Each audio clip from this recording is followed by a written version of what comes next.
আসসালামু আলাইকুম গাইস, আশা করি সবাই ভালো আছেন। আজকে চলে আসলাম আমাদের বাড়ির পেছনে কিছু পানিকদু গাছ চারা রোপণ করতে।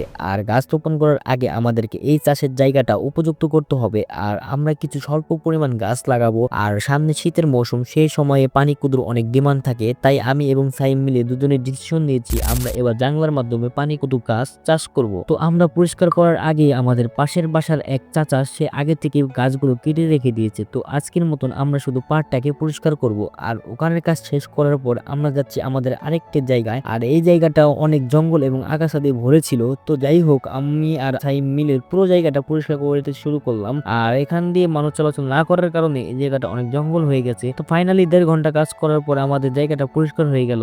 আর আমাদেরকে 6 ফুট পর পর চারাগুলো রোপণ করতে হবে। আর চারাগুলো রোপণ করার আগে আমাদেরকে একদিন আগে মাটিগুলোকে কুপিয়ে রাখতে হবে, যাতে মাটিগুলো শুকনো থাকে এবং তার উপরে আমরা পটাশ সার প্রয়োগ করতে পারি, যাতে মাটি অনেকটা পুষ্টি পায় এবং গাছের চারাগুলো যেন তাড়াতাড়ি বৃদ্ধি পায়। তো আমাদের এইদিকে কাজ আজকের মতন শেষ। কালকে শুধু আমাদেরকে সার প্রয়োগ করতে হবে, পানিকদু গাছের দানাগুলো বুনে দিতে হবে। তো গত বছর আমরা কিছু কলা গাছের চারা রোপণ করেছিলাম, সেখান থেকে আমরা কিছু কলা সংগ্রহ করি এবং এবছর দেখি কিছু গাছে ভালোই কলা ধরেছে। তো আরো 1 মাস গেলে কলাগুলো কাটার উপযুক্ত হবে। তো এইদিকে আমরা কিছু পানি কাউরে বাচ্চা পড়ে থাকতে দেখলাম। কিছু মানুষের মতন দেখে কিছু শয়তান পাখির বাচ্চাগুলোকে মেরে এভাবে রেখে গেছে।